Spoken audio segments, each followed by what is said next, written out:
प्रेमामृत की चर्चा आपके सामने की जाएगी। यह जो प्रेमामृत है, इसकी उपलब्धि सर्वाधिक कठिन। भगवान का के चरित्र का, उनकी कथा का अमृत भी सुलभ है। भगवान के रूप का अमृत भी चित्र या मूर्ति के माध्यम से यत्किंचित सुलभ कहा जा सकता है। यद्यपि प्रत्यक्ष दर्शन उस रूपामृत का की उपलब्धि भी बहुत सरल नहीं है। और नामामृत यद्यपि प्रकट है, पर नामामृत की महिमा पर विश्वास कर पाना व्यक्ति के लिए कठिन होता है, क्योंकि मनुष्य का यह स्वभाव है कि जो वस्तु जितनी सरलता से प्राप्त होती है, वह उसका मूल्य उतना ही कम करता है। और आप प्रत्यक्ष देखते हैं, इस महंगाई के समय भी अन्न आदि की तुलना में हीरा या मोती कितना अधिक महंगा है। अन्न के बिना व्यक्ति का कार्य चलना असंभव है, पर हीरा मोती के बिना तो चाहे जो व्यक्ति पूरा जीवन व्यतीत कर सकता है। पर हीरा मोती सोने का दाम अधिक है और अन्न का दाम कम है, तो उसका एकमात्र तात्पर्य है कि हीरा मोती सोना जितनी कठिनाई और दुर्लभता से प्राप्त होता है, उसकी तुलना में अन्न जो है व्यक्ति अधिक सरलता से पा लेता है। तो व्यक्ति का जो मूल्यांकन है वो वस्तु की विशेषता के आधार पर न हो करके दुर्लभता के आधार पर होता है। तो भगवान का नाम तो सुलभ है, और सुलभ होने के नाते व्यक्ति को यदि उससे ये कह दिया जाए कि भाई राम नाम जपो, तो उसको लगता है कि यह कौन सी बात कह दी गई। गोस्वामी जी के सिद्ध संत के रूप में उनकी महिमा चारों ओर व्याप्त थी, और किसी व्यक्ति ने आकर गोस्वामी जी से यह प्रश्न किया कि आपने किस साधना के द्वारा ये सिद्धियां प्राप्त की हैं। इतनी कवित्व, इतनी सिद्धि, इतने चमत्कार आपके जीवन में दिखाई देते हैं। आप बताएंगे कि किस साधना तपस्या के द्वारा आपने पाया है। तो गोस्वामी जी ने कहा कि बस वो तो राम नाम है। सुनने वाले को लगा कि ये तो बढ़िया विश्वास की बात है। राम नाम तो हम सभी जानते हैं, और ये राम नाम से ये कह रहे हैं तो शायद ये छिपा रहे हैं कि सब लोग रहस्य न जान ले। तो जब उसने कहा कि महाराज आप छिपाइए नहीं, आप बताइए, तो गोस्वामी जी ने भगवान शंकर की शपथ लेकर के विनय पत्रिका में कहा, और शब्द कितने आग्रह से उन्होंने कहा कि शंकर साख जो राख कहो कछु, तो कर जीह गिरो। अगर मैं शंकर जी की शपथ लेकर के कहता हूं कि अगर मैंने कुछ भी छिपाया है तो मेरी जीभ गल कर गिर जाए। क्या अपनो भलो राम नाम ही सो, तुलसी ही समझ पर। मेरे जीवन में तो एकमात्र जो कुछ तुम्हें दिखाई दे रहा है वह एकमात्र राम नाम का ही प्रताप। तो राम नाम, यद्यपि राम नाम का अमृत सुलभ है, पर उसके अमृतत्व पर विश्वास करने वाले व्यक्ति दुर्लभ है। लेकिन यह अन्य अमृतों की तुलना में जिस अमृत की चर्चा आज आपके सामने रखी जाएगी, वह सबसे दुर्लभ अमृत है। और वह दुर्लभ अमृत जो है कहाँ है? श्री रामचरितमानस में उस अमृत का जो रूप, स्वरूप और उसका जो संकेत प्रस्तुत किया गया, वो बड़ा ही गंभीर है, महत्वपूर्ण है। और उसमें एक अंतर आप पाएंगे कि कथामृत का जो प्राकट्य होता है वह तो संतों के द्वारा होता है। गोस्वामी जी उत्तरकांड में कहते हैं कि वेद समुद्र है, ज्ञान मथानी है और संत इसके मथने वाले हैं, और उससे यह जो अमृत है, कथा का अमृत प्रकट होता है। ब्रह्म पयो निधि मंदर, ज्ञान संत सुर आहि, कथा सुधा मथि काढ़िय, भगति मधुरता जाए। तो कथामृत को प्रकट करते हैं संत, और भगवान का जो रूपामृत है का वो मनु जैसे भक्त जब साधना करते हैं, और वो साधना भी बड़ी ऐसी है कि जो कठिन साधना है, और उसके पश्चात भगवान जब अवतार लेते हैं तो मानो महाराज मनु या कश्यप अदिति इनकी साधना के स्वरूप संसार के सामने संसार के लोगों को रूपामृत मिला। और यह जो नामामृत है, यह नामामृत जो है उसके लिए गोस्वामी जी फिर संकेत ये करते हैं कि वेद समुद्र से ही इसका प्राकट्य हुआ, और यह वेद समुद्र से जो राम नाम प्रकट हुआ संतों मुनियों और महापुरुषों के द्वारा, तो वो राम नाम का अमृत शंकर जी मुख में धारण करते हैं। पर यह जो प्रेमामृत है, इसका मंथन अत्यंत कठिन था, इसका पाना बहुत बहुत कठिन था, और इसलिए इस प्रेमामृत की विलक्षणता ये है कि इसे पाने के लिए स्वयं भगवान श्री राम को ही मंथन करना पड़ा। यह प्रेमामृत की विलक्षणता है। और उसका एक दूसरा रहस्य भी है कि जिन लोगों ने मंथन किया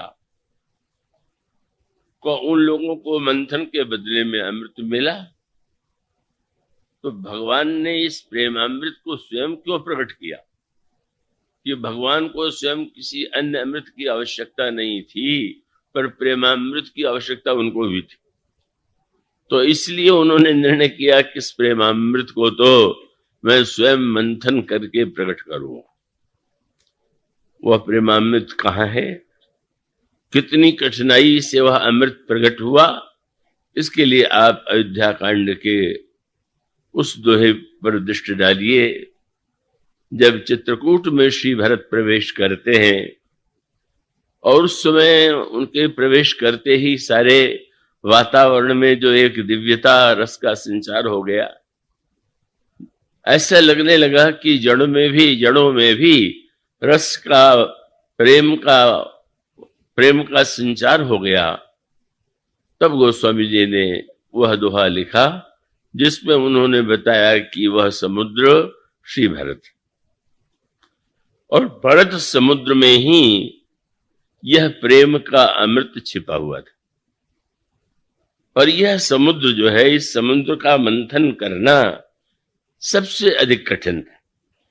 इसलिए इस दोहे में इस समुद्र के साथ एक शब्द और जोड़ा गया, प्रेम अमीय मंदर विरह भरत पयोधि गंभीर।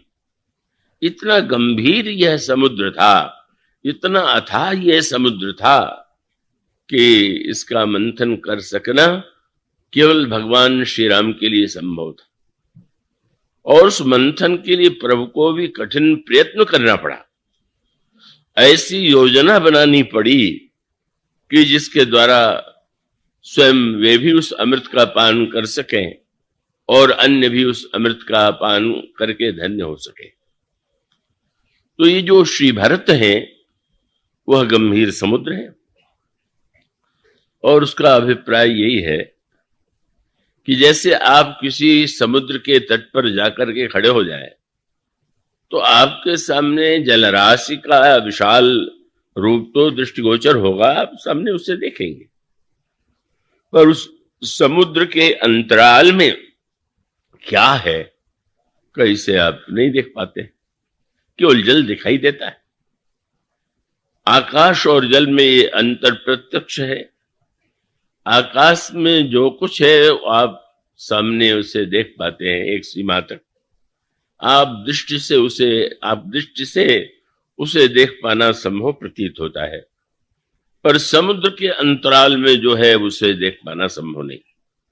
और इसीलिए एक तुलना के रूप में मैं कहा करता हूं कि यदि श्री लक्ष्मण और श्री भरत के चरित्र की तुलना की जाए तो दोनों में सबसे बड़ा अंतर यही है कि श्री लक्ष्मण जी का चरित्र आकाश के समान विशाल है और उनके हृदय में जो भी भाव है, जो विचार हैं, वो सामने प्रत्यक्ष है, प्रकट है। लक्ष्मण जी उसे छिपाते नहीं। और श्री भरत समुद्र है कि वो उन्हें देख करके उनके चरित्र की विशेषताओं को समझ पाना संभव नहीं था। तो बाल्यावस्था से ही लक्ष्मण का जो चरित्र है वो तो संसार में, अयोध्या में भगवान के भक्तों में प्रसिद्ध हो चुका था। 12 ते निज हित पति मानी, लक्ष्मण राम चरण रतिमानी।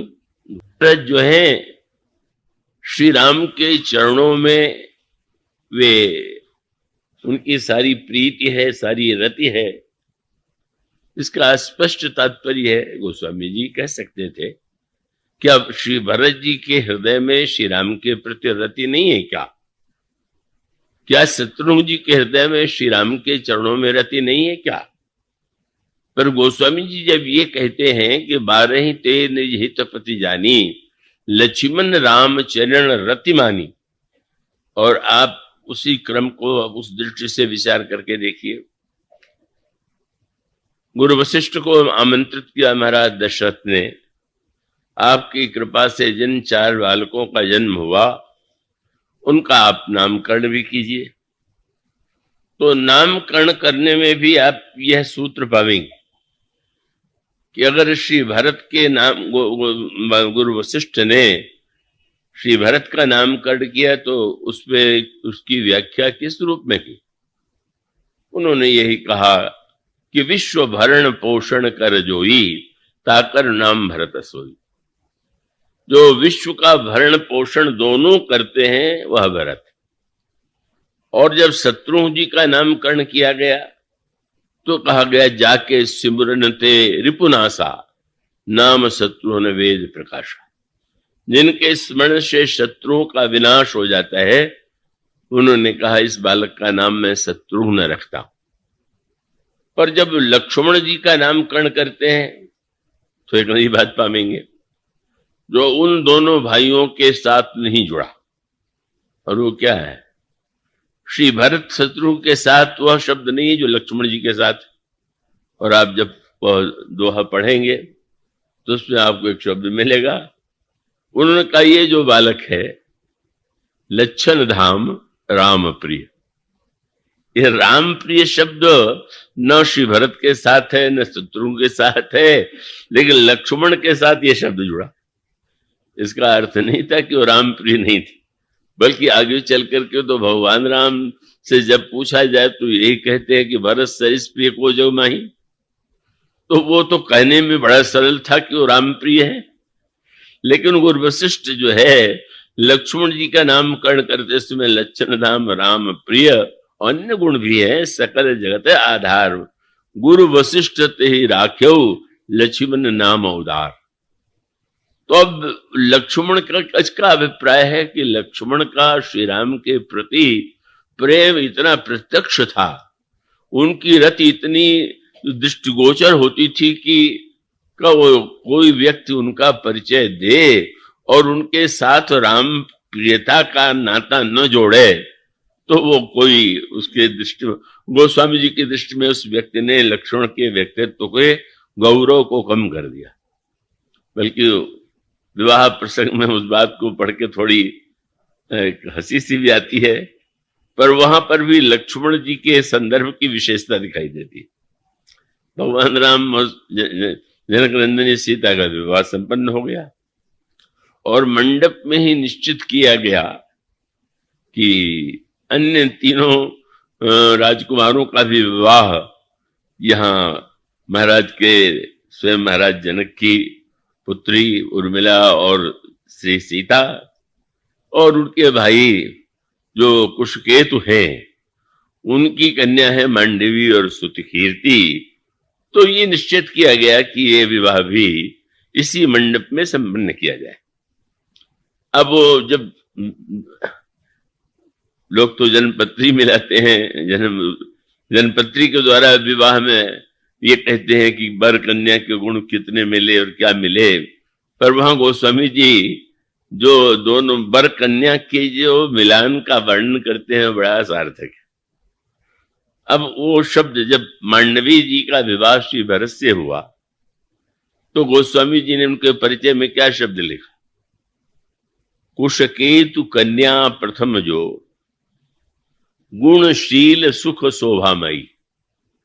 महाराज कुशकेतु की जो ज्येष्ठ कन्या है और जिनमें गुण और शील और शोभा की विशिष्टता है, सो दई वर्षे कुशकेतु राजा के माध्यम से कब मांडवी जी का समर्पण श्री भरत के लिए हुआ।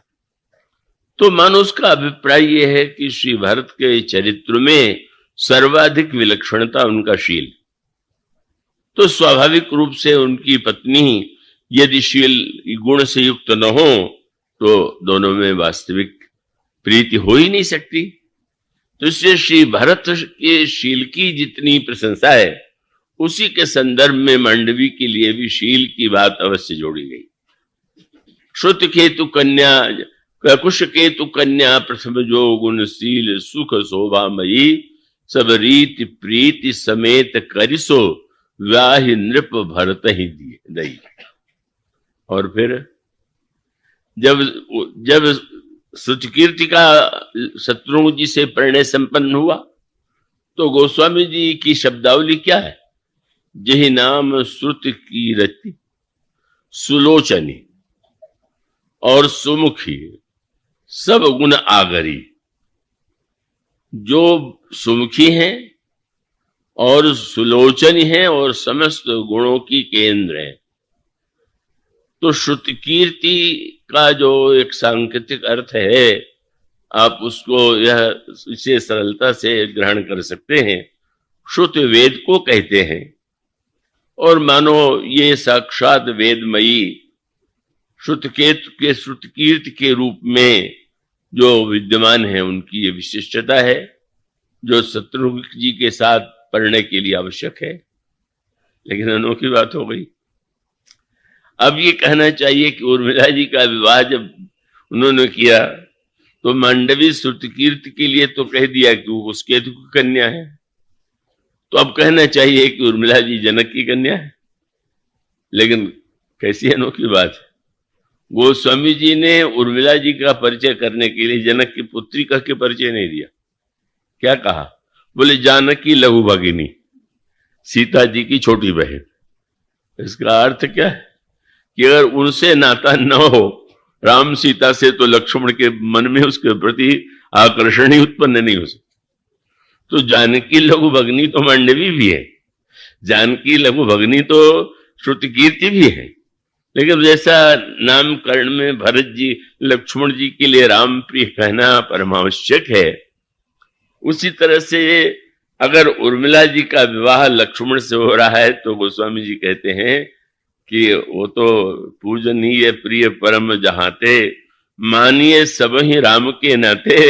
उनके चिंतन का और आस्था का केंद्र तो केवल श्री सीता जी, श्री राम की प्रिया हैं श्री किशोरी जी, और उनकी लघु भगिनी है। तो इसका अभिप्राय यह है कि लक्ष्मण जी की जो प्रीति है श्री राम के प्रति वो सबको ज्ञात थी और ऐसा लगता था कि इस शब्द को जोड़े बिना उनका परिचय अधूरा रह जाएगा।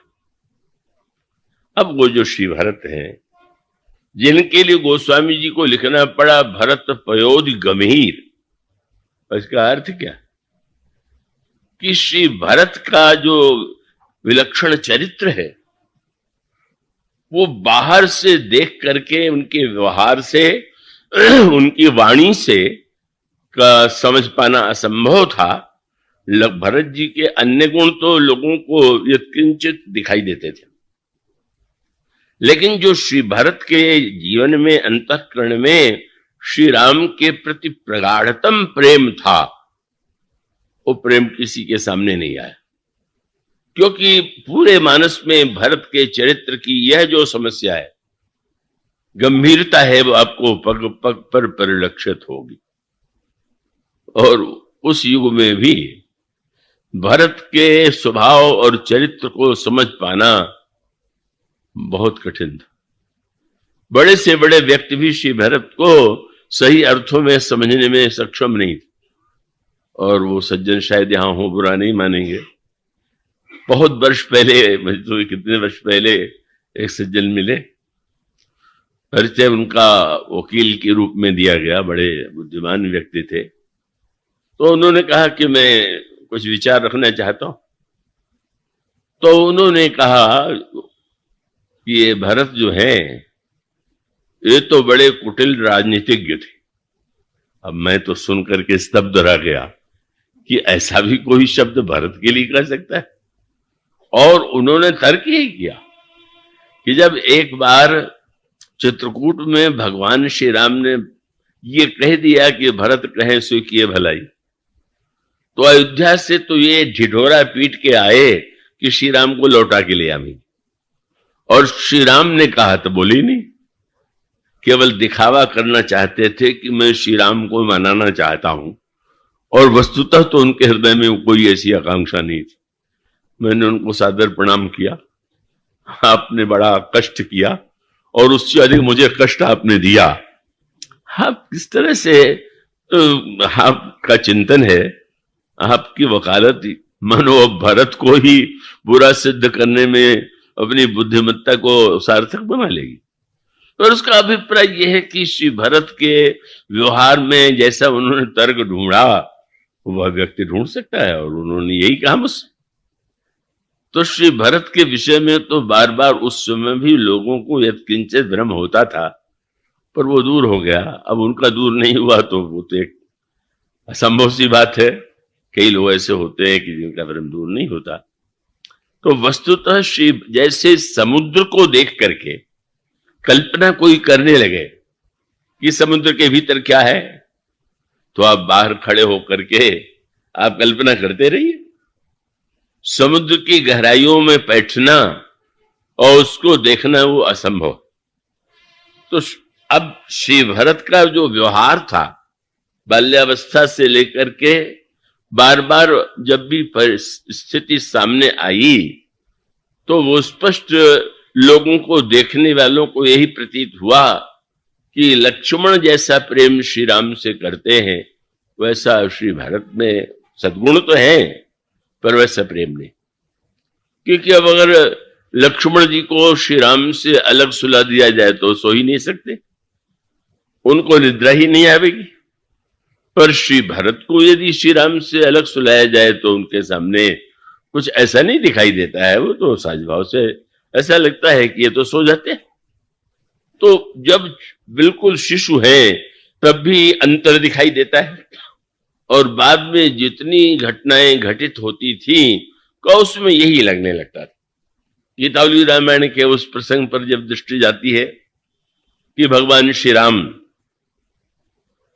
जिस समय अपने मित्र मंडली को लेकर के चौगान खेलने के लिए सरजू तट पर जाते हैं, आजकल जैसे पोलो होता है उससे मिलता जुलता वो खेल, जिसका नाम उस समय चौगान था, और घोड़े पर बैठ करके वो गेंद का इधर से उधर, उसका जैसे आज भी खेला जाता है, उसका उसी स्वरूप उस समय भी था।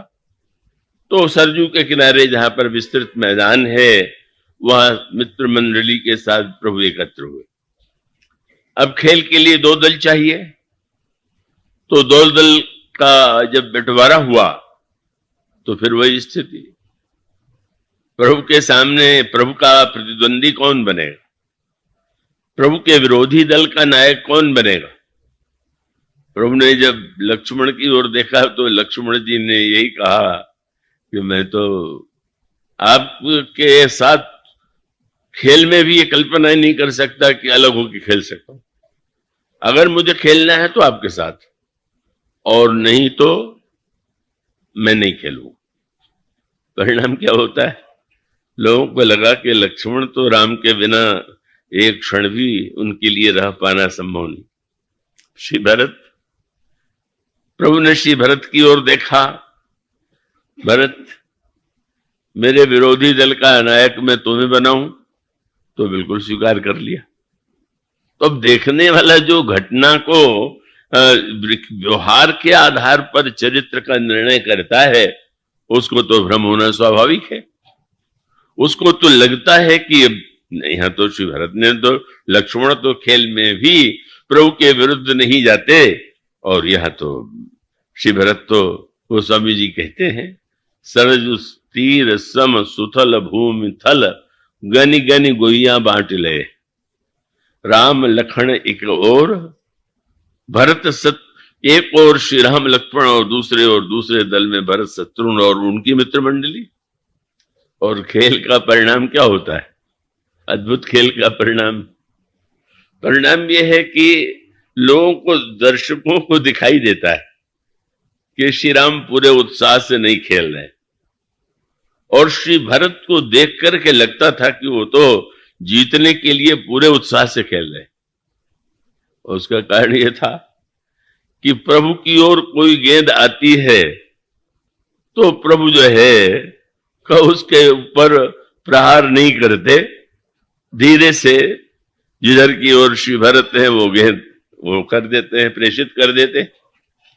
पर जब श्री भरत की ओर कोई गेंद आती है तो वो तो कस के प्रहार करते हैं, और सीधे वो गेंद जो है उस गोल में, जिसे आज गोल कहते हैं, प्रविष्ट हो जाती है। तो बार बार एक ही स्थिति दिखाई देती है कि श्री राम जीतने के लिए उतने व्यग्र नहीं है जितना श्री भरत उत्साह से खेल रहे हैं। और उसके पश्चात खेल में जैसा होता है, नारे लगने लगे, एक कहे भई हार रामजू की, एक कहे भैया भरत जय। कि श्री भरत जीत गए, प्रभु श्री राम हार गए। प्रभु ने वाक्य सुना तो प्रसन्न होकर के ब्राह्मणों को, अतिथियों को और जो आवश्यकता वाले थे उनको दान दिया। तो एक कहें भई हार रामजू की, एक कहें भैया भरत जय। यह सुन हर्षित भय रामजू, विप्रन बहुविधि दान दे।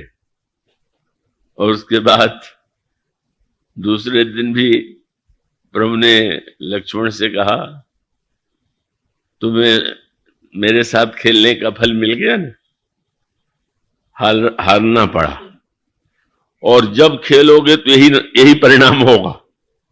आज भी तुम निर्णय कर लो कि तुम आज भरत की ओर से होके खेलो या विरोधी दल का नायकत्व तुम करो। लक्ष्मण जी ने मुस्कुरा करके कहा कि नहीं प्रभु, आपके साथ जीतना हारना दोनों मुझे प्रिय। तुम इतने बड़े स्वभाव से ही तेजस्वी हो, तुम्हें भरत के विजय को देख करके अमर्ष का तुम्हारे हृदय में उदित नहीं होता? लक्ष्मण जी ने हंस करके यही कहा, प्रभु भरत जीते थोड़ी हैं, जिताए गए।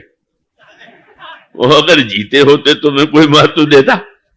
अब आप ही जब जिताने के लिए व्यग्र हैं तो विजय भरत की नहीं है, वो तो आपके स्वभाव की है, शील की है कि आप कैसे अपने से छोटों को जिता करके प्रसन्न होते हैं।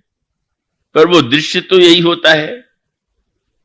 और श्री भरत का वह गंभीर स्वभाव जो है, जिस गंभीर स्वभाव में अद्भुत भावना है, और उस अद्भुत भावना को उन्होंने प्रकट नहीं होने दिया। और उसका अभिप्राय क्या? श्री भरत के जीवन में समर्पण की पराकाष्ठा है, और श्री लक्ष्मण जी के जीवन में अधिकार की पराकाष्ठा है। अन्यथा अर्थ नहीं लेंगे। ये प्रेम की जहां पर अलग शब्दावलियों से इसका विभाजन किया गया है, तो 3 शब्दों का प्रयोग करते हैं प्रेम के संबंध में। ईश्वर के प्रति एक भावना है जिसे कहते हैं तदीयता। तदीयता का अभिप्राय है कि जैसे आप या हम सबको ये कहें कि भाई हम तो प्रभु के हैं, तो सामने भले ही नहीं है पर मैं उनका हूं, इस भाव के उदय होने का नाम तदीयता।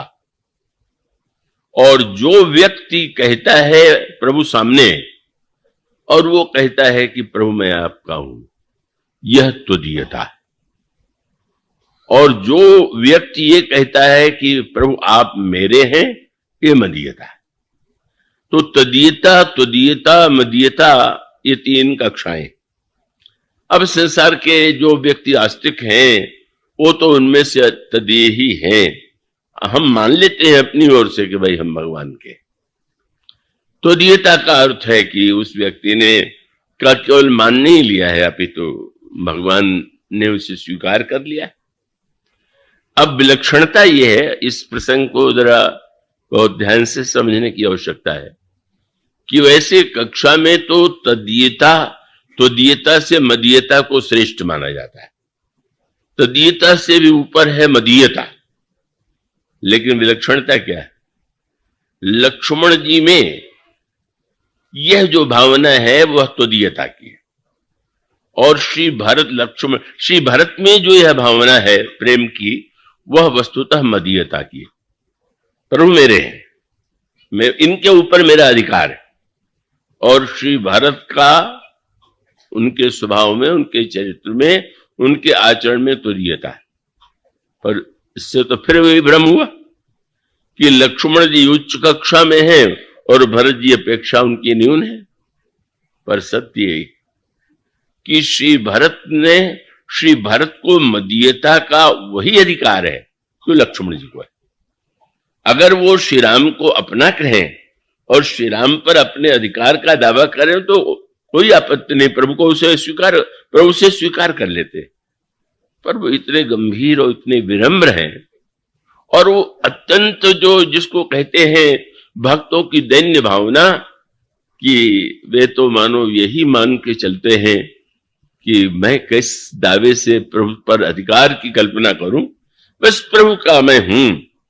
तो मदीयता का अधिकार होते हुए भी त्वदीयता के भाव में ही भरत जी महाराज स्थित हैं। और इसीलिए लक्ष्मण जी का चरित्र जो है सबके लिए अनुकरणीय नहीं है। और श्री भरत जी का जो चरित्र जब बाद में प्रभु ने प्रयत्न करके श्री भरत की विशेषताओं को प्रकट किया, तो उसकी एक विशेषता है, क्या बोले, निरखी सिद्ध, जिसमें चित्रकूट की यात्रा करते हैं श्री भरत, तो गोस्वामी जी का निरखी सिद्ध साधक अनुरागे सहज स्नेह सराहन लगे। भरत जी को देख करके सिद्ध और साधक दोनों प्रसन्न होते।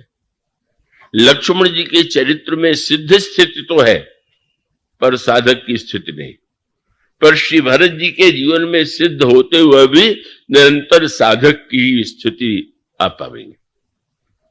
इसलिए स्वाभाविक रूप से अगर मदीयता का वह भाव जो दिखाई देता है श्री लक्ष्मण जी में, अगर साधारण व्यक्ति उसका अनुकरण करने लगे तो अनर्थ ही हो जाएगा। जो वाक्य लक्ष्मण कहते हैं, जो व्यवहार वे करते हैं, का यह उनके मुख से तो शोभा देता है, पर अगर कोई साधक उसका अनुकरण करने लगे तो उसका पतन, उसका विनाश और संभावी। अब भगवान श्री राम यदि लक्ष्मण जी से ये कहते हैं कि लक्ष्मण तुम वन में न जाओ, गुरु पिता माता की सेवा करो, और उसका उत्तर लक्ष्मण जी ये कह करके दे कि गुरु पिता माता ने जानो का, मैं नहीं जानता इनको कुछ, तो ये तो बहुत से नहीं योग कह सकते। न जाने कितने लोग कहते हैं मैं माता पिता को नहीं मानता, गुरु को नहीं मानता, वही लक्ष्मण जी ने कह दिया तो इसमें क्या आश्चर्य लगेगा। पर आप सोचिए, गुरु पिता माता ने जानो का हो और कहूं स्वभाव नाथ पति आहू, मोरे सब एक तुम स्वामी, दीन बंधु उर अंतर जामी। और उसका अभिप्राय है कि लक्ष्मण जी का जो स्वभाव है, उनका व्यवहार जो है, उनकी वाणी जो है, उसको आप वो जिस स्थिति में है उसको सामने रख करके विचार करें तो आपको उसमें कोई दोष नहीं लगेगा। पर वो अनुकरणीय नहीं है, और वो अनुकरणीय की दृष्टि से तो अगर किसी का चरित्र परम अनुकरणीय है तो अंत में श्री भरत जी का ही सिद्ध हुआ माने बाद में प्रभु ने जिस मंथन किया तब उनको देख करके जो अनुभूति हुई, इसके लिए गोस्वामी जी कहते हैं जब श्री भरत तीर्थराज प्रयाग में जाते हैं तो वही खानस बटु गृही उदासी, चाहे ब्रह्मचारी, चाहे बाणप्रस्थ, चाहे गृहस्थ, चाहे सन्यासी, जो देखता है वो भरत जी को देख करके धन्य हो जाता है। क्यों? ब्रह्मचारी को प्रतीत होता है हमारे लिए भरत आदर्श है, गृहस्थ को लगता है कि भरत जी से बढ़कर के आदर्श कोई नहीं होगा, बाणप्रस्थी को लगेगा कि श्री भरत के समान कोई बाणप्रस्थी नहीं, और सन्यासी को लगता है कि भरत जैसा सन्यास किसी के जीवन में नहीं। पर ये सारी बातें संसार के सामने पहले नहीं थी। पहले वो बस यही स्थिति थी कि वो जिस स्थिति में श्री लक्ष्मण हैं वह स्थिति तो सिद्ध स्थिति है, और इसीलिए में एक अंतर है। अब इतने कम समय में इतने विस्तार से तुलना करना तो कठिन है, पर जब श्री भरत की वंदना तुलसीदास जी महाराज ने किया तो भक्त के रूप में किया। प्रणमो प्रथम भरत के चरणा, जासु नेम व्रत जाई न वर्णा, राम चरण पंकज मन जासु, लुबुध मधुपयो तजई न पासु। प्रभु का चरण कमल जो है, श्री भरत का मन भ्रमर मंडराता रहता है, ऐसे भक्त हैं श्री भरत। ऐसा कह करके गोस्वामी जी ने वंदना किया। लेकिन जब लक्ष्मण जी की वंदना करते हैं तो दो रूपों में, भक्त के रूप में भी करते हैं और भगवान के रूप में भी करते हैं। इसलिए आप पढ़ेंगे श्री भरत जी की वंदना के लिए 2 चौपाई, पर लक्ष्मण जी की वंदना के लिए 4 चौपाइयां। 4 चौपाइयां इसीलिए हैं कि आप उस पंक्तियों को जब पढ़ें तो क्या आपको पढ़ने को मिलता है। बंदौ लक्ष्मण पद जल जाता, शीतल सुभग भगत सुख दाता। क्या है उनका कार्य? रघुपति कीरति विमल पताका, दंड समान भयउ जस जाका। प्रभु श्री राम भद्र की जो निर्मल कीर्ति है वह पताका है, और लक्ष्मण जी दंड बन करके उस कीर्ति ध्वज को संसार के सामने प्रकट करते। पर यह तो भक्त रूप। फिर 2 चौपाइयों में गोस्वामी जी बता देते हैं कि उनके चरित्र को केवल भक्त रूप में मत देखिए।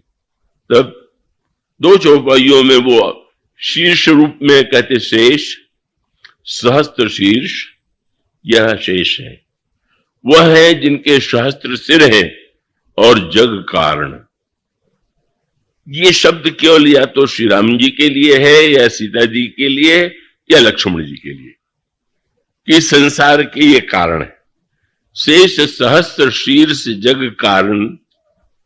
और जैसे श्री राम के लिए अवतार शब्द का प्रयोग करते हैं, श्री भरत के लक्ष्मण जी के लिए भी कहते हैं, जो अवतरेऊ भूमि भय टारण, जो संसार का भार दूर करने के लिए अवतार जिन्होंने लिया। और तब इन चौपाइयों के द्वारा फिर अंत में जैसे वे भगवान से प्रार्थना करते हैं, भरत जी से प्रार्थना नहीं करते, शत्रुघ्न जी से वो प्रार्थना नहीं करते। वंदना करने के बाद तुरंत चौथी चौपाई में तुरंत कहते, सदा सुसानुकूल रहो मोह पर। हे लक्ष्मण जी महाराज, आप मेरे ऊपर सदा अनुकूल रहिए, कृपा सिंधु सौमित्र गुनाकर। तो मनुष्य का अभिप्राय है कि लक्ष्मण जी का चरित्र जटिल इसलिए है कि उनकी 2 भूमिका है, एक भक्त की भूमिका और 2 ईश्वरीय भूमिका। पर वो दोनों भूमिका वो उनके दिव्यता के अनुकूल हैं, और वो जब ईश्वरीय भूमिका में बोलते हैं तो उसको न समझ पाने के कारण ही कई लोग उनकी आलोचना करने लग जाते हैं कि बड़े क्रोधी थे, बिना सोचे समझे बोलते थे। पर वो जो कुछ था वो लक्ष्मण जी का सब कुछ प्रत्यक्ष था। तो यह जो श्री भरत की विलक्षणता है कि उनको सुनाने के लिए श्री राम के साथ सुनाना आवश्यक नहीं है, खेल में कब उनका आग्रह नहीं है। क्यों नहीं आग्रह? कितना समर्पण है कि नहीं। अगर प्रभु से पूछा जाए तो कहते हैं कि श्री भरत के समान कोई भाई हुए ही नहीं, और कहते किससे? अनोखी बात, जो बात संसार में कोई बुद्धिमान व्यक्ति नहीं कह सकता, भगवान राम ने चित्रकूट में कहा, लक्ष्मण मैं तुम्हारी शपथ लेता हूं, और पिताजी की भी, और अगला वाक्य क्या था?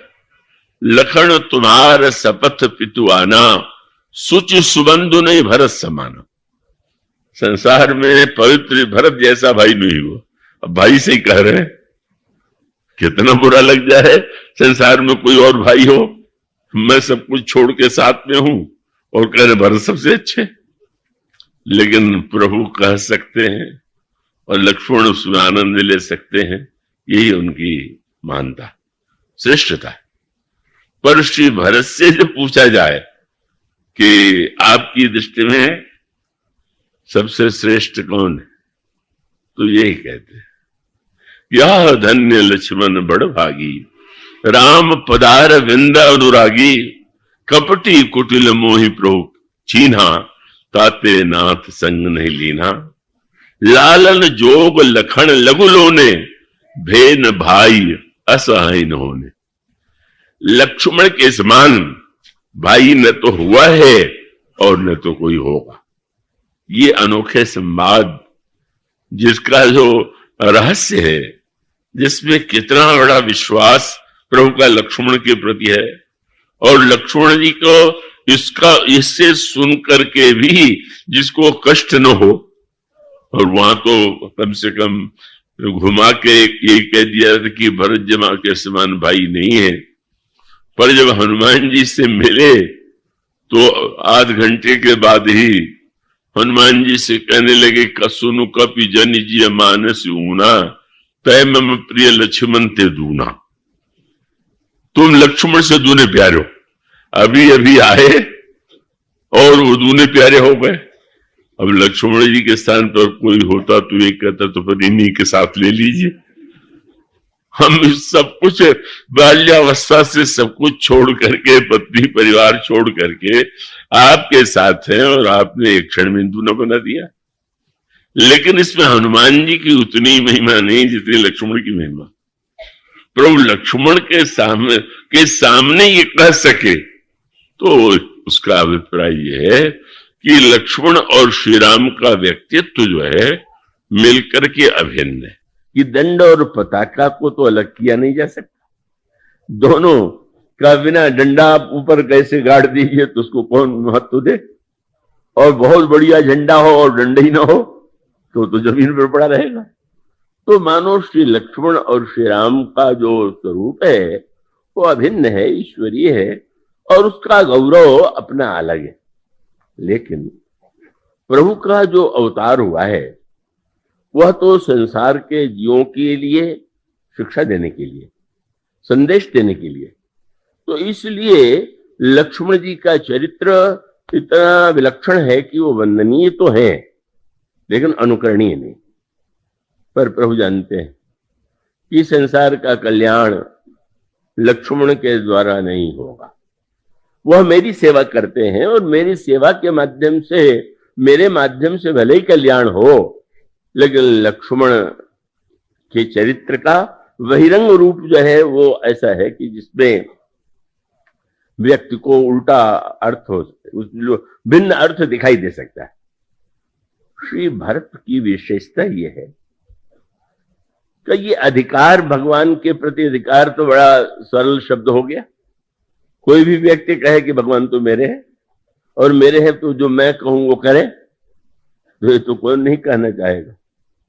लेकिन जिनके जीवन में ऐसा विलक्षण क्रम है, मानो इतना समर्पण है कि अगर प्रभु को खेलना है और खेल के लिए कोई न कोई विरोधी पक्ष का नायक चाहिए, तो श्री भरत का जीवन इतना समर्पित है कि नहीं, प्रभु का खेल जैसे पूरा हो, प्रभु का नाटक जैसे पूरा हो, बस वही मुझे अभीष्ट है।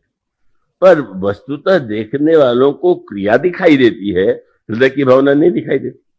और जैसा मैंने कहा कि खेल में जो दृश्य दिखाई दे रहा है कि भरत जब प्रभु की ओर गेंद आती है तो बड़े धीरे से भरत की ओर आपने डाला, जहां जिससे गोल करना कहते उसका प्रयास ही नहीं कर रहे, और श्री भरत तो प्रहार कर रहे। पर उनकी अंतर भावना का परिचय बाद में लोगों ने जब उनके प्रेम का अनुभव किया तब उसका अर्थ भिन्न हो गया। तब क्या लगा कि प्रभु तो गेंद को भरत की ओर भेज करके यह बताना चाहते थे कि भरत की शरण में जाने में ही कल्याण। और श्री भरत गेंद पर प्रहार इसलिए कस के करते थे, बोले जो प्रभु को छोड़ के मेरे पास आवे उसको ऐसा कस के पीटना चाहिए कि लौटने का नाम ही नहीं। तो भाव तो बड़ा गंभीर था, पर वो क्रिया के माध्यम से देखने वालों को तो यही लगता था प्रभु जिताना चाहते हैं और भरत जी जीतना चाहते हैं। परिणाम क्या हुआ, इस समुद्र का जो गंभीर तात्पर्य था वो समझ में नहीं आ रहा। फिर और आगे विश्वामित्र जी आए। विश्वामित्र ने महाराज दशरथ से कहा कि आप अनुज समेत देहु रघुनाथ, छोटे भाई के साथ आप श्री राम को दीजिए। तो छोटे भाई का सबसे पहला अधिकार तो भरत का है। उन्होंने नाम तो नहीं लिया था कि श्री राम और लक्ष्मण को दीजिए, उन्होंने कहा था छोटे भाई के साथ राम को दीजिए। लेकिन कैसे अनोखी बात, विश्वामित्र भी यही मान के चल रहे थे कि छोटे भाई का अर्थ है लक्ष्मण। और दशरथ जी भी जानते थे कि जब कोई कहे कि राम का छोटा भाई तो लक्ष्मण को मानना, और लक्ष्मण को ही लेकर के गए। पर श्री भरत तो आग्रह कर सकते थे कि प्रभु आपके बिना हम कैसे रहेंगे अकेले, आप मुझे भी तो साथ ले चलिए, मुझे भी तो सेवा का सौभाग्य दीजिए। पर श्री भरत ने एक बार भी आग्रह नहीं किया। तो उनका बहिरंग व्यवहार ऐसा था कि इसके लिए वो शब्द जो गोस्वामी जी का है कि भरत पयोधि गंभीर, वो स्पष्ट दिखाई देता है। परिणाम भी क्या हुआ, प्रभु चले गए। और आप जानते हैं जिस समय जनकपुर से दूत पत्र लेकर के आए और उस पत्र का समाचार श्री भरत को मिला, श्री भरत क्या कर रहे थे? अगर ये लिखा होता कि माला में जप कर रहे थे तो लगता कि भाई वियोग में भी राम नाम का जप कर रहे हैं। पर समाचार क्या गोस्वामी जी लिखते, क्या खेलत रहे तहां सुधि पाई, खेल रहे थे बच्चों के साथ। अब जो श्री राम के वियोग में खेल में डूबा हुआ हो उसे कौन समझेगा कि श्री राम से बहुत प्रेम करते। हाँ, उस दिन थोड़ी सी झलक तो लोगों ने पा लिया। खेलत रहे तहां सुधि पाई, आए भरत सहित हित भाई, और पूछत अति स्नेह सकुचाई। एक तो इतने संकोची हैं कि प्रारंभ से ही श्री राम को सभी देखते हैं और देखते ही रह जाते हैं अपलक। लेकिन श्री भरत ने बाद में चित्रकूट में प्रभु से कहा कि प्रभु आपके सौंदर्य की प्रशंसा मैंने बहुत सुना है। अब कोई आश्चर्य करेगा, भरत कहे कि मैंने सुना है। जो भाई हैं, जो निरंतर साथ हैं, और जब उन्होंने कहा कि सुना है कि आप बहुत सुंदर हैं, तो श्री भरत से पूछा जा सकता था कि सुनने का अर्थ क्या हो। तो उनका उत्तर यही था कि महू स्नेह सकोच बस सन्मुख कहो न बहन। मैंने कभी आंख उठा करके साहस ही नहीं किया कि आपके मुख की ओर देख, तो कैसे मुझे पता चले कि आप कितने सुंदर है। प्रभु ने हंस करके यही कहा, फिर तुम अपने को देख लो, क्योंकि तुम्हें देख करके लोगों को तो मेरा ही भ्रम होता है। लेकिन उसका अभिप्राय यह है कि जो इतना संकोची है और आए भी तो बड़े संकोच से पिताजी से पूछ दिया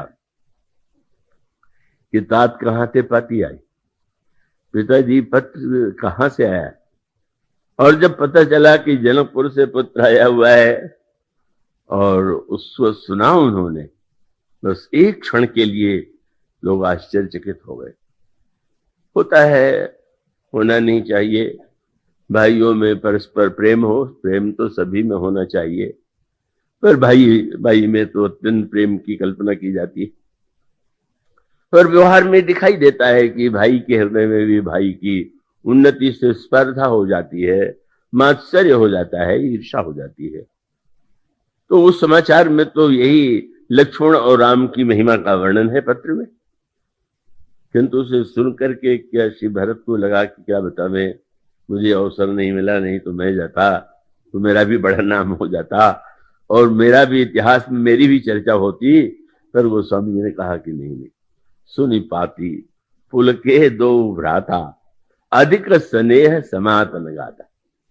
भरत के शरीर पर रोमांच हो आया और उसको देख करके लोगों को लगा कि अरे, हम लोग तो ये समझते थे कि श्री भरत के लिए कोई अंतर नहीं पड़ता, पर इतने प्रसन्न हो रहे हैं। तो उनका प्रेम तो बड़ा पवित्र है। वो स्वामी जी का शब्द है, प्रीति पुनीत भरत के देखी, सकल सभा सुख लहु विसे। जब लोगों ने देखा, ओहो, अपने भाई की उन्नति, अपने भाइयों के यश की कीर्ति का समाचार सुन करके जो इतना आनंद में डूब रहा हो, लगता है कि इनके हृदय में तो सचमुच स्नेह है। मानो एक झलक सी दिखाई पड़ी और फिर विवाह भी हो गया। और विवाह के पश्चात मामा आए हुए हैं विभाजित, और वो अनुरोध करते हैं महाराज दशरथ से कि मैं चाहता हूं कि भरत मेरे साथ चले ननिहाल में, कुछ दिन रहें और बाद में आने। तो विवाह के बाद भी थोड़े दिन ही वे वहां उपस्थित रहते हुए से बाद में मामा के साथ ननिहाल चले जाते। उस समय भी उन्होंने नहीं कहा कि नहीं, हम श्री राम को छोड़ करके नहीं जाएंगे ननिहाल। तो मानो यह जो गंभीर समुद्र था, एक झलक लगी थी, लेकिन फिर वही बात। सत्य तो यह है कि एक तरह से श्री भरत गए तो इतने लंबे प्रवास में ननिहाल में रहे कि लोगों की दृष्टि में श्री भरत ओझल हो गए।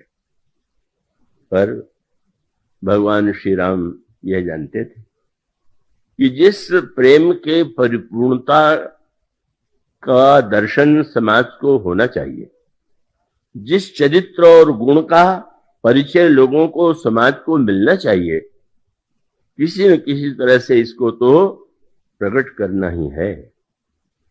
मानो जैसे समुद्र में अमृत था, पर वह अमृत दिखाई नहीं दे रहा था, और भगवान ने आज्ञा दिया कि देवता दैत्य मिलकर के समुद्र का मंथन करें और तब वो अमृत निकलेगा।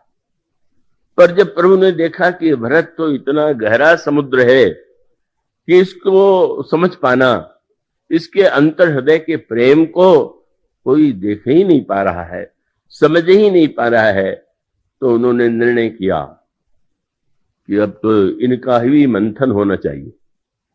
पर मंथन करने के लिए न उन्होंने संतों से कहा, न उन्होंने किसी अन्य व्यक्ति से कहा। उस मंथन के लिए प्रभु ने निर्णय किया कि भरत का मंथन और कोई नहीं कर सकता, भरत का मंथन तो मैं ही करूंगा। और मंथन करने में भी प्रभु ने जो योजना बनाई वो इतनी निष्ठुर थी, इतनी कठोर थी कि प्रभु को ये लगा कि किसी और से यह कहना और उसके द्वारा भरत समुद्र का मंथन कराना, ये तो बड़ा ही निर्दयकारी होगा।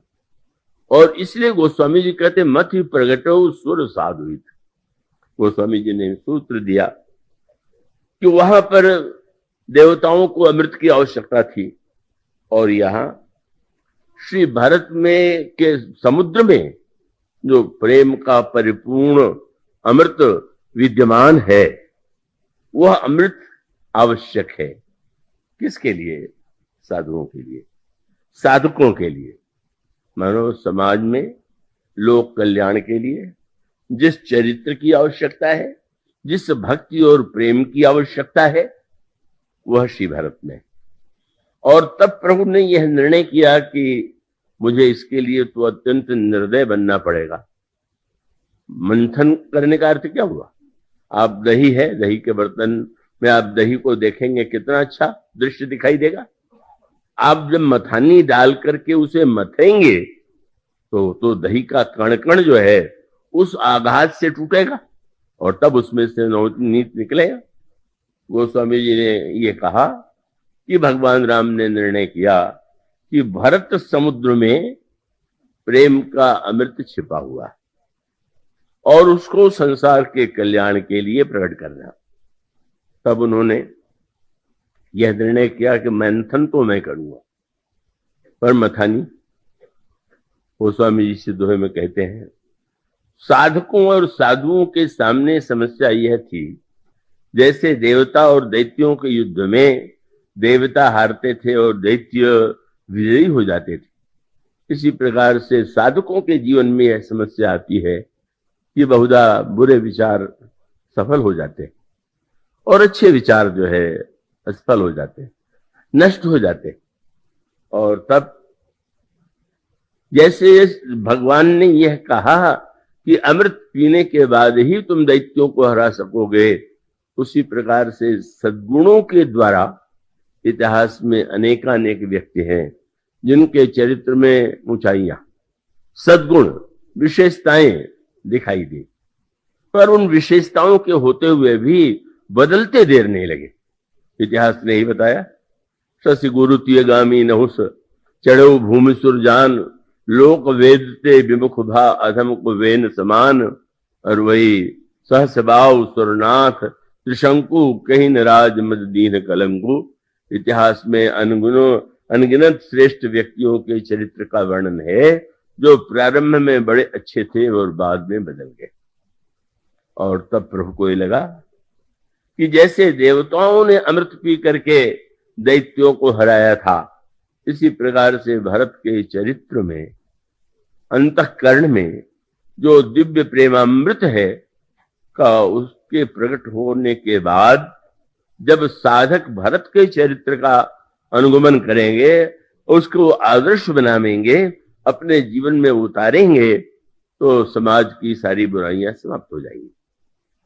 और तब मथानी किसे बनाया गया?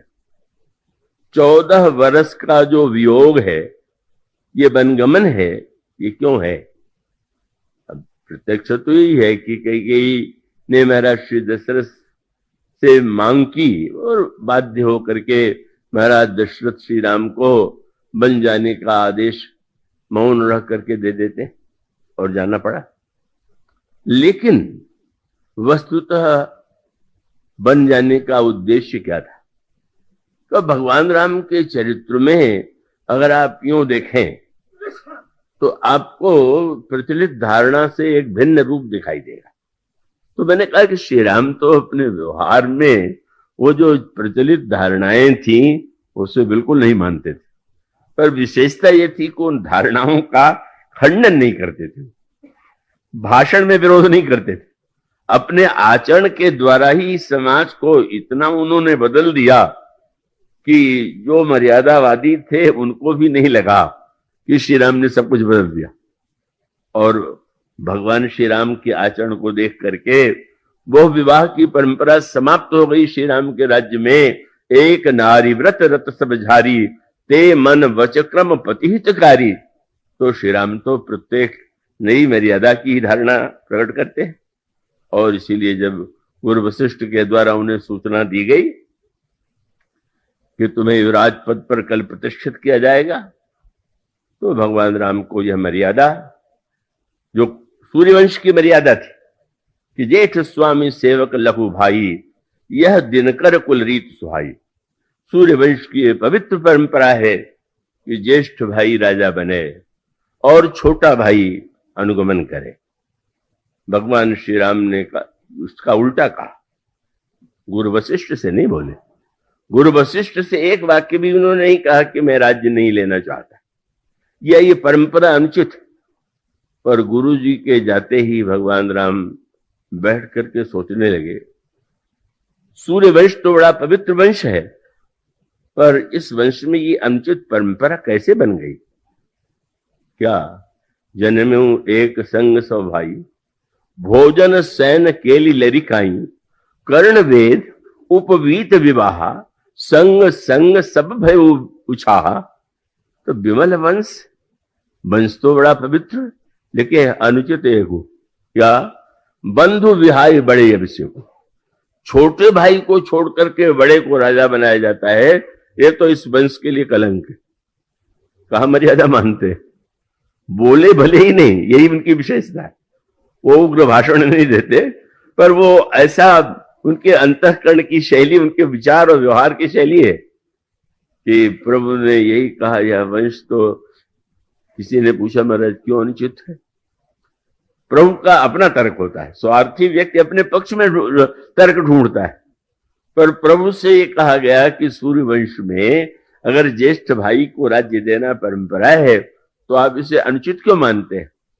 तो प्रभु ने कहा अगर ये वंश सूर्य का है और सूर्य ने ही प्रकाश देने में छोटे बड़े का भेद नहीं किया और उसी वंश में छोटे को छोड़ दिया गया तो सूर्य की परंपरा तो समाप्त ही हो गई। तर्क ऐसा किया जो स्वार्थ के समर्थन में नहीं है, त्याग के समर्थन में। मानो प्रभु के इसकी शैली, और इसीलिए का विचित्र सी बातें थी। कैकेयी जी ने वरदान मांग दिया कि राम को वन ही नहीं जाना है, तापस बेस विशेष उदासी 14 वर्ष राम वनवासी।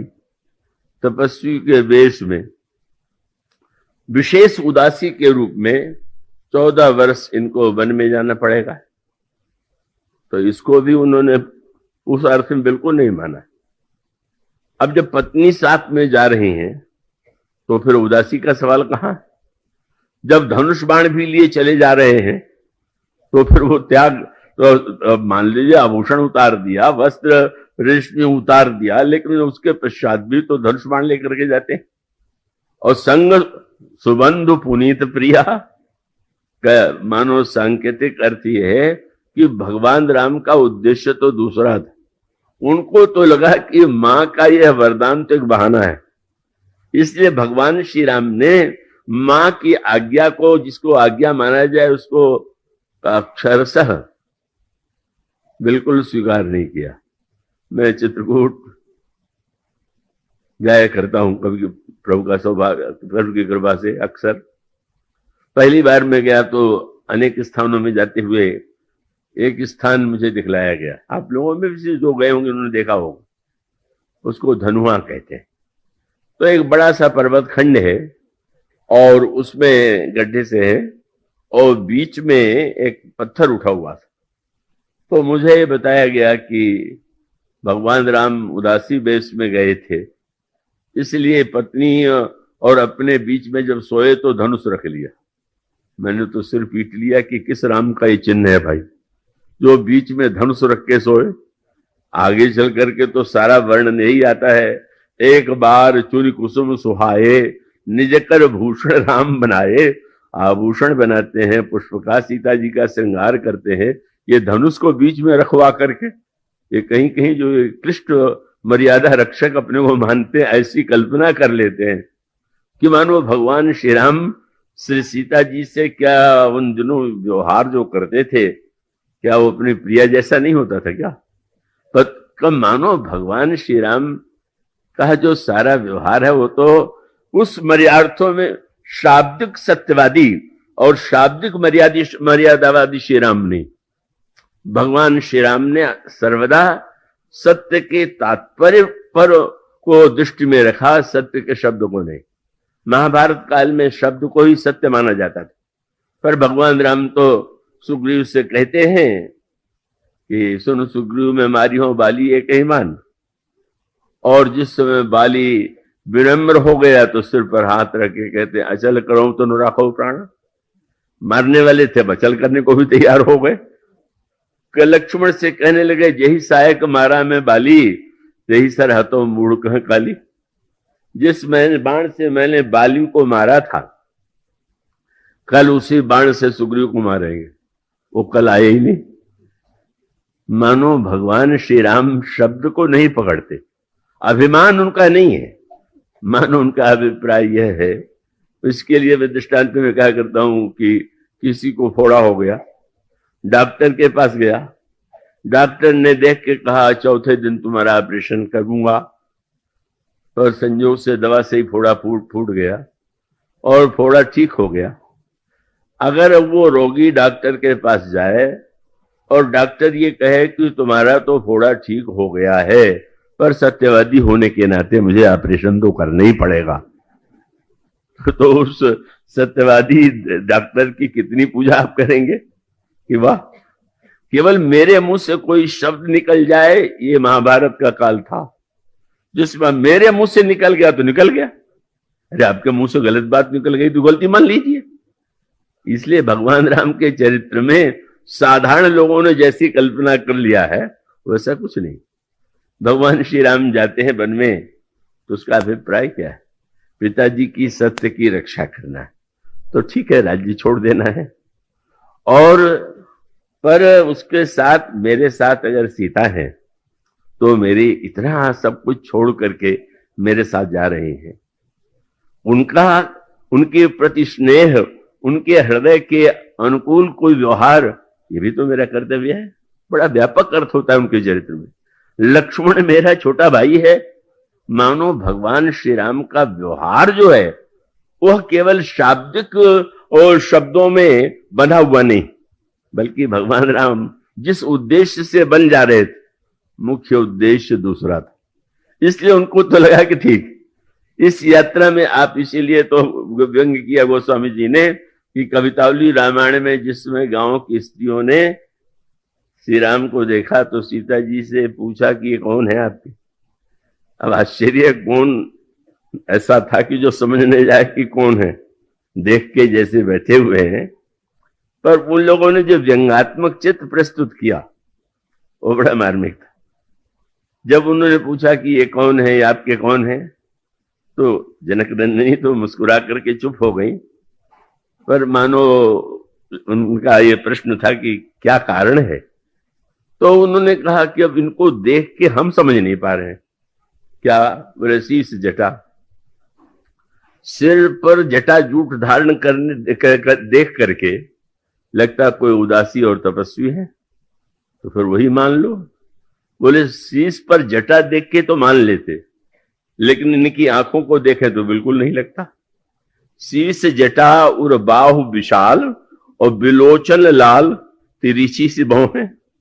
नेत्र देख के लगता है कि श्रृंगार रस के रूप, सिर देख के लगता है कि शांत रस है, और उसके साथ शीश जटा उर बाहु विशाल बिलोचन लाल तिरछी सी भौं है। और अगला वाक्य उन्होंने कहा कि इसके पश्चात भी शांतरस का, इनके हाथ में धनुष बाण देख के लगता है वीर रस है। धनुष बाण और जटा और नेत्र, इनमें अलग अलग रसों की अनुभूति होती है। तो फिर आप लोगों को ये जिज्ञासा क्यों है? अगला वाक्य बड़ा मधुर था। उन गांव की स्त्रियों ने कहा कि अब क्या करें, हम लोग इनसे पूछे तो कैसे पूछे, क्या समस्या है? बोले सादर 12 बार सुभाय चितय, बार बार देखते हैं तो बस आप ही क्यों, किसी कोई और है इसकी ओर तो देखते ही नहीं। तो सीता जी तो मौन है, पर मानो व्यंग की हंसी में लगा कि भाई अगर कोई अपनी प्रिया की ओर देख रहा है तो उसमें दूसरों को क्या लेने देना, तुम्हें क्यों आपत्ति है कि मेरी ओर बार बार देख रहे हैं। बड़े प्रेम से उन गांव की स्त्रियों ने कहा इसलिए कहना पड़ रहा है कि सादर 12 बार सुभाय चितय तुम त्यों हमरो मन मोह, देखते आपकी ओर है मन हमारा चुरा लेते हैं, हमने पूछे तो क्या करें। वो स्वामी जी का अभिप्राय ये है, पूछत ग्राम बधु सिय सो यह सांवरो सो सखे रावरो को है। मानो श्री राम तो समग्र रसों के मूर्तिमान विग्रह, और बन जाकर के उन्होंने कई अम्बा की आज्ञा का पालन किया है तो बहाना था, मूल उद्देश्य दूसरा था। और वो उत्तर वो स्वामी जी ने कहा 14 वर्ष के वियोग की मथानी बना करके प्रकट करना था प्रेम के अमृत को, लक्ष्य ये था, दिखावा और कुछ दिया गया। और 14 वर्ष का वियोग अगर न होता तो भरत का प्रेम अमृत प्रकट न होता। कितना कठिन कार्य, कितनी बड़ी साधना प्रभु को करनी पड़ी कि किसी तरह से भरत प्रेमामृत प्रकट हो। तो प्रेमामृत की चर्चा को तो आज यहीं रोक करके कल फिर कहना पड़ेगा, क्योंकि अधूरा रह जाएगा। अधूरा तो कल भी रहेगा, लेकिन फिर भी आज विलंब भी बहुत हो गया है, इसको आज विराम देते हैं।